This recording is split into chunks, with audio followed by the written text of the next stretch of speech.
I'm Eleanor. I'm 80 years old, and if there's one thing I've learned in all these years, it's that life doesn't unfold the way you think it will. It never does, and yet there are patterns, lessons, truths that become clearer the longer you live. I want to share them with you today, not because my story is exceptional, but because it's ordinary. And sometimes ordinary lives hold the kind of wisdom that can save you decades of struggle.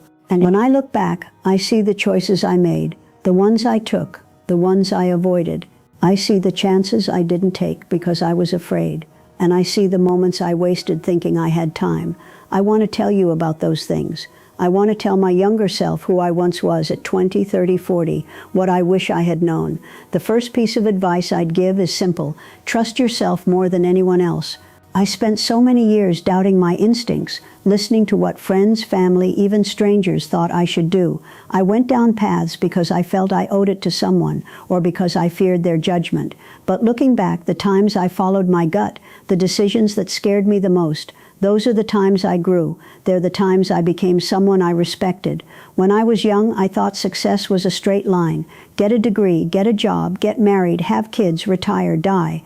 That was the story we were all told, and I followed it dutifully, checking off boxes, believing that stability meant happiness. I married a good man, had 2 children, built a home. Everything looked perfect. From the outside, I had it all, but inside I felt an emptiness I couldn't name.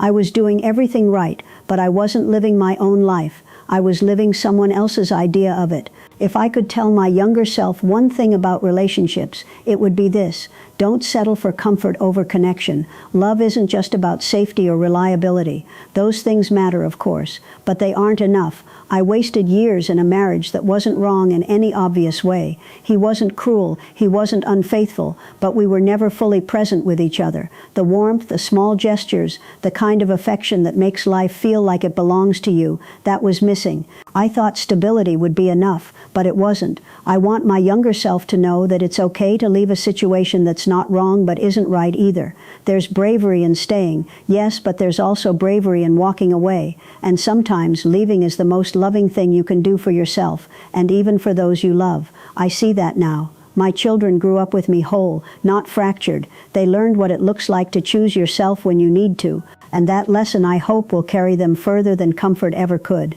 Another thing I would tell myself: don't fear being alone. For decades I equated being alone with being lonely, but I've learned they are not the same. There's a profound difference between being by yourself and feeling incomplete. I wasted years filling spaces with people, places, and things because I was terrified of silence. But the years I spent learning to enjoy my own company, to walk without an agenda, to sit in quiet without distraction, those were the years I became who I truly am. Alone doesn't mean unhappy. Alone means available for life in a way I never was before. I would tell my younger self to invest in curiosity, always. Life is not about knowing all the answers or following the rules. It's about exploring, asking questions, and noticing the world around you. I regret the years I spent being cautious, being careful to fit in, being too polite to speak up. Some of my greatest joys: traveling alone to places I'd never imagined, learning new skills at ages I was told were too late, forming friendships with people completely different from me.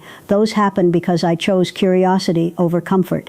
Health is another lesson I wish I'd taken more seriously. Not the kind of health measured by the doctor's chart, but the kind measured by energy, vitality, and mental clarity. I ignored small aches, poor sleep, stress that kept me awake at night, all in the name of being responsible or working hard. I wish I could tell my younger self that your body is listening, always. Treat it well, sleep, move, eat without guilt. It's not vanity, it's survival, and the way you treat your body now will echo decades into the future. Money: I would tell my younger self to not let it define your happiness, but respect its power. I learned the hard way that being careless or fearful about money can limit your options, but I also learned that hoarding it or defining yourself by it is just as damaging. Money is a tool, not a master. Don't let it be the reason you stay somewhere you shouldn't, or the reason you avoid doing what you love. Spend wisely, save consistently, but don't confuse security with fulfillment. One of the hardest truths I wish I'd grasped earlier is about forgiveness.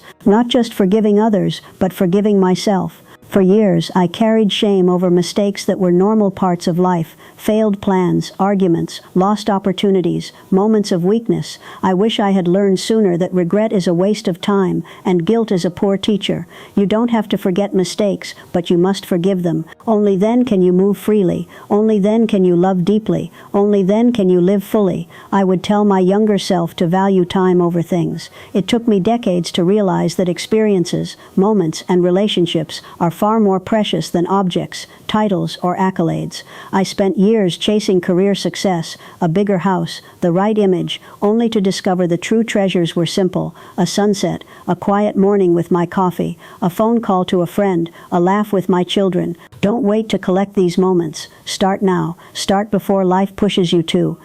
I'd remind my younger self to listen to people with experience, but filter it. Advice is plentiful, experience is valuable, but no one else can live your life. Listen, learn, but don't abdicate your choice to anyone else. Your life is yours. You are allowed to make mistakes. You are allowed to change your mind. You are allowed to choose differently than everyone else expects. And lastly, I would tell my younger self, love fully without fear. Don't be afraid of heartbreak, disappointment, or the unknown. Those experiences shape you, strengthen you, and teach you what it means to be alive. I've loved deeply, lost painfully, and loved again with more wisdom and joy than I could have imagined. The risk of loving is always worth it, because love is the measure of life itself. I look back at myself at 20, 30, 40, and I want to whisper, it's going to be okay, more than okay. You will stumble, you will cry, you will lose things you thought mattered, but you will also gain moments, people, insights, and joy that will make every struggle worthwhile. You will become someone you admire, someone capable of love and resilience and wisdom, and the younger version of you will eventually understand, even if it takes decades. I am not perfect. I have regrets, sure, but I do not dwell on them. I see them as teachers, not punishers. I wish I had learned sooner, yes, but I am grateful for every step that led me here.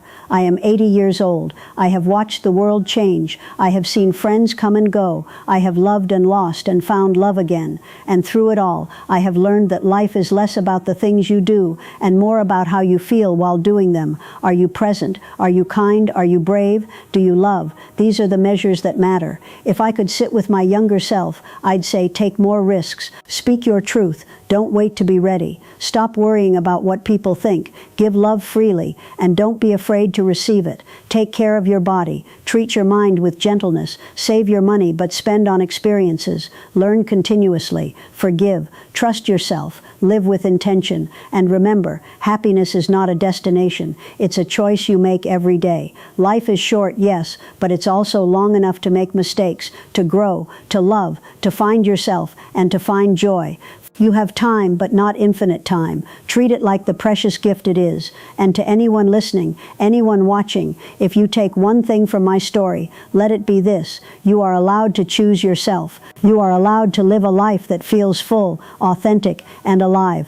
Don't wait. Don't settle. Don't apologize for wanting more. Life will always demand courage. Give it yours. I've shared this story because I want someone younger or someone feeling lost to hear it and take heart, to know that even if you stumble, even if you feel trapped, there is a way forward. You can grow, you can heal, you can love, and you can live fully. And the sooner you realize that, the richer your life will be. If this story meant something to you, if it sparked a thought or stirred a feeling, subscribe. Turn on notifications. There are more stories coming, more ordinary people with extraordinary lessons to share. And if you've learned something from your own life, leave a comment. Tell me what resonated. Tell me what you wish your younger self could hear.